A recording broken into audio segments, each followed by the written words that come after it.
Hello children, today we are going to study about respiration in organisms. Now what is respiration? We are always breathing in and breathing out.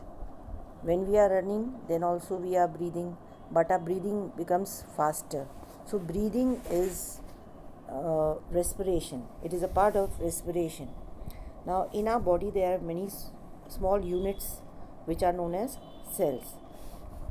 In our body there are many small units which are known as cells. So the cells are always in need of oxygen because they need oxygen for the various functions which they have to perform, like transport, excretion, nutrition, all the functions they have to perform. So they need energy. So from where do they get energy? They get energy from the oxygen which they are breathing in. The food that is present, the food that we are eating is oxidized. It is burnt in air, in oxygen, and this gives energy. The food, we can say, has stored energy, and this energy is released during respiration. So we can say that respiration is giving us energy. Now respiration which is taking place in cells is known as cellular respiration, because their breakdown of food is taking place. And the cells are getting energy. Now when breakdown of food or glucose takes place in the presence of oxygen, then such type of respiration is known as aerobic respiration. It is known as aerobic respiration. Now food can also be broken down in absence of oxygen. When food is broken down in absence of oxygen, it is called anaerobic respiration. It means in absence of oxygen, food is broken down to give energy. Now there are certain organisms like yeast. They are known as anaerobes. Which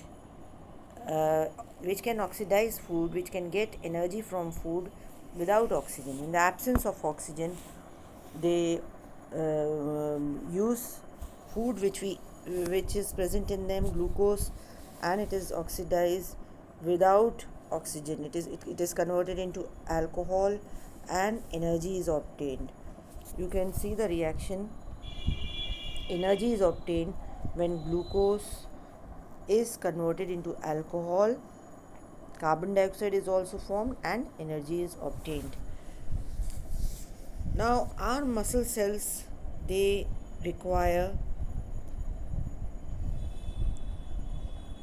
oxygen. Muscle cells also require oxygen.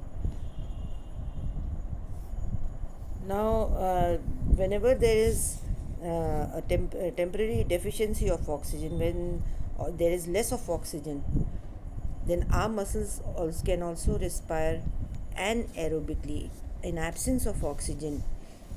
When we do a lot of exercise, there is heavy exercise, or we are running fast, or we have done some exercise, heavy exercise, weightlifting or any other thing like this, then the demand for energy becomes high. It is a lot of energy is required. Then what happens? Oxygen supply is limited. Then the anaerobic respiration takes place, and when anaerobic respiration takes place, then lactic acid is formed. You can see lactic acid which is formed during oxidation of glucose. Glucose is converted into lactic acid and energy is obtained.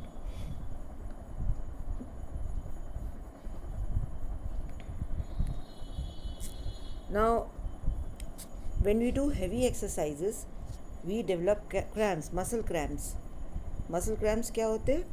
Muscle cramps जब होते हैं, जैसे muscles जो होते हैं एनएरोबिकली respire करते हैं.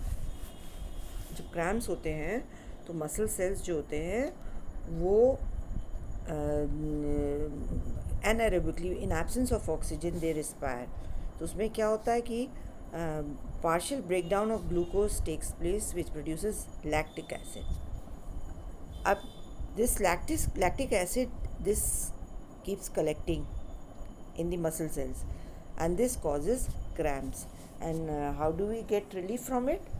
By gentle massage करने से relief मिलती है. And also by keeping that part of the body in hot water bath. Now what happens during massage or hot water bath? Circulation of blood increases. Therefore, supply of oxygen also increases to the muscle cells, and when supply of oxygen increases, then breakdown of lactic acid takes place, which has accumulated. It breaks down into carbon dioxide and water. This is how this is how you can explain why muscle cramps take place after heavy exercise. Now we are breathing in, taking in oxygen, and we are breathing out. That is, we are breathing out air which is rich in carbon dioxide. So the taking in of oxygen into the body is called inhalation. It is known as inhalation. And when we are breathing out, we are giving out carbon dioxide, and that is called as exhalation. Now, this process is a continuous process. This does not stop. It is a continuous process. So one breath means you are inhaling and you are exhaling. One inhalation and one exhalation means one breath. So when you require more oxygen, when you require more of energy, you breathe faster. Now, whenever extra energy is required, as I said, we breathe faster. More of oxygen is supplied to our cells and breakdown of food takes place.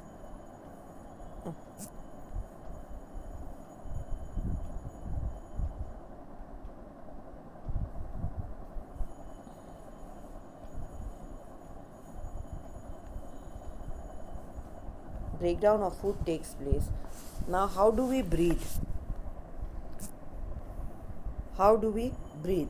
Now, we breathe through our that there is a mechanism of breathing. We take in air. We take in air, and this air enters through our nostrils, and it enters the nasal cavity. From the nasal cavity, it reaches our lungs. It enters the nasal cavity, then it reaches our lungs, and these lungs, it reaches our lung through a pipe which is known as windpipe. Now, our lungs are present in the chest cavity. Our lungs are present in the chest cavity. Now, this cavity is surrounded on all sides by the ribs. Ribs are present around it. There is a muscular sheet at the base which is known as diaphragm. So the lungs are present in the chest cavity. They are surrounded by ribs on the sides, and there is a sheet, muscular sheet, which is known as diaphragm, which is actually the floor of the chest cavity. Now, when we breathe, there is a movement in the diaphragm and the rib cage. When we are inhaling, when there is inhalation, then what happens? You can see the diagram here. The lungs are present in the rib cage. This is the rib cage. You can see lungs are present here in the rib cage, and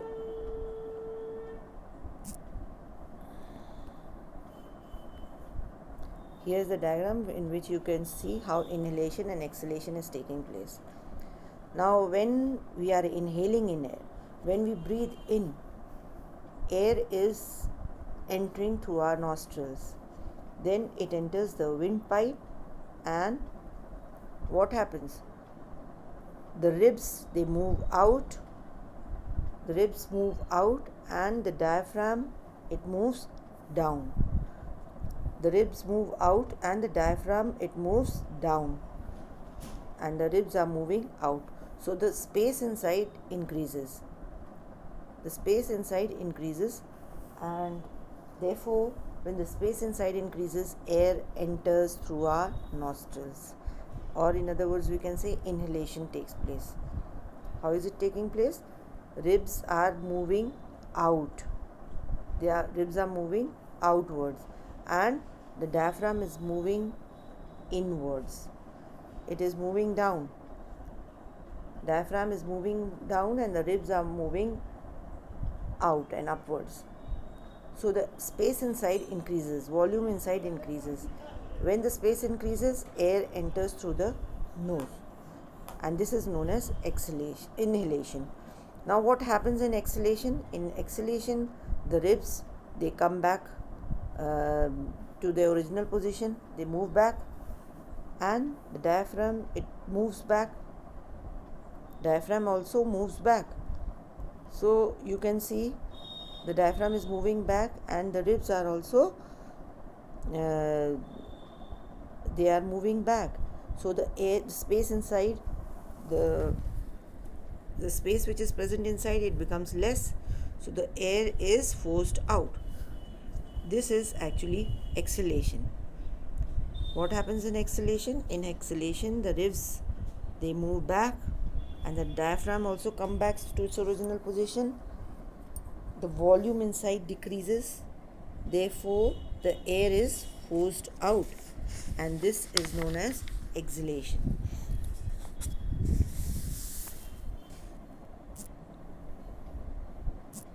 Now we can perform an experiment here. This is an activity to show the process of mechanism of breathing, inhalation and exhalation by using balloons, and there is a what do you call a rubber balloon, or a rubber or sheet which we put at the base of the bottle. When it is pulled inside, the air rushes in. The air rushes in into the balloons, and the balloon gets inflated. This is inhalation. During exhalation, what happens? If you just push the balloon inside, which is present at the base, what will happen? The space inside decreases, the balloon get deflated, air moves out, so the balloon gets deflated. So this is how inhalation and exhalation takes place. Now you can show that carbon dioxide is produced during exhalation. When we are exhaling, we are giving out carbon dioxide. How? If we blow air in a test tube which has lime water, if we blow air through straw in lime water, we will see that lime water turns milky, and when lime water turns milky, it means the gas is carbon dioxide, because this is a test for carbon dioxide. Now in other animals, like in cockroach,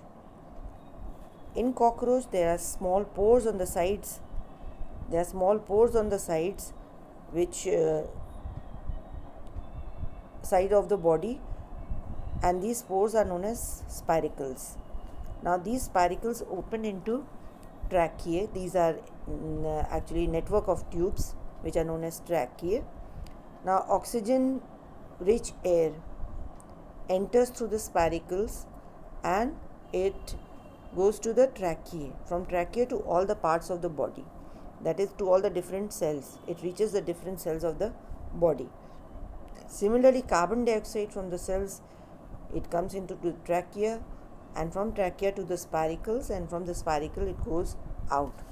This is how many insects, they take in oxygen and give out carbon dioxide. In case of earthworms, we know the body of earthworm is quite moist and slimy. So the oxygen can directly dissolve.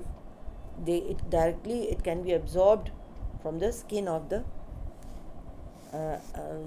earthworm because it is moist. So oxygen directly dissolves it. Oxygen is directly taken by the skin and it enters the body and it is used in the cells. Carbon dioxide from the cells goes out through the skin in the same manner. In case of frogs also have a slimy body, and respiration can take place through the skin also, although they have lungs. Like human beings, they also have lungs, so they can breathe through lungs also, they can breathe through the skin also. Then we have fishes. In fishes, on the side they have a flap of skin, which is known as operculum. It is a skin, and if you just turn out the skin, you can find gills. Now gills are actually, these are projections, you can see here, these are gills, this portion is the gills. Now the water enters directly into the gills, and oxygen which is dissolved in water is directly taken up by the fine capillaries, blood vessels which are present in the gills. Oxygen dissolves in the oxygen is taken up by the capillaries and it reaches the different cells. Similarly, carbon dioxide from the cells is given out through the gills in the same manner and it goes into the water. Now this was about animals. What about plants? Now plants also respire. They take in oxygen and give out carbon dioxide.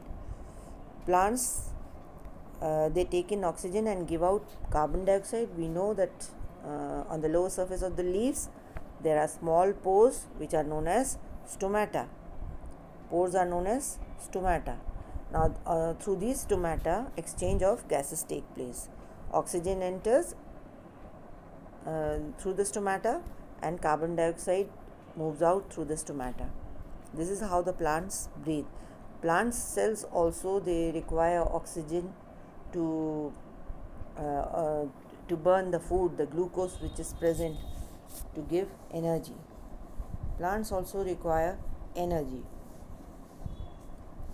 Now what about root hairs and all? Every part of the plant can respire. Now the roots are present below the soil. Now in between the soil particles there are air gaps. So oxygen which is present in these air spaces are taken up by the root hairs. Root hairs, they absorb that oxygen and it is transferred to the different parts of the cells present there. And similarly, carbon dioxide is given out. If we overwater a plant, a lot of water is added to it, then the plant dies. Why? Because there is too much of water and the air spaces are filled with water. How to get oxygen? The root hairs don't get oxygen, so the plant dies in that case. So we have seen that plants as well as animals both require energy. They need energy for their survival. Thank you.